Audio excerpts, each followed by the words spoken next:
I would like to introduce you to the SS Bismarck, and what you're seeing is the main exterior, and I will show you what everything does. The full body is made of a very strong metal that can't really be penetrated and it can block any other attack that comes from any ship.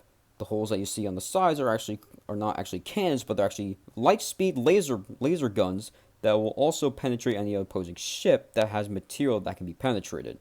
Here, you have a manual mobility fin. This is controlled by the captain to help it surge across the waters with its very, very large exterior.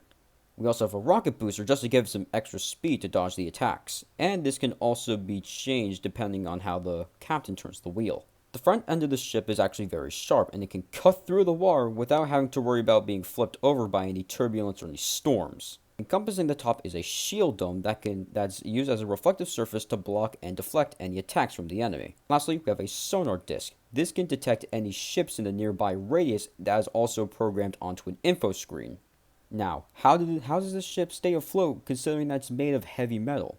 Well, here on the underside of the ship, we have two hovering devices that keep it afloat on top of the water for indefinite periods of time, and it doesn't waste any battery. Now, you see that we have these three sensors here in the center of the ship. This would only activate in case enemies were to actually invade the ship. I will tell you what each of them do now. You can see the first one is a hot cold floor, meaning it will identify the footprints of any enemy or any unregistered person on the ship, and will actually burn their foot or anything that touches the ground for easy pickings. One is an auto peon center, meaning it will make soldiers to fight the enemies, and there's actually an unknown limit on how many they make. It's actually quite impressive.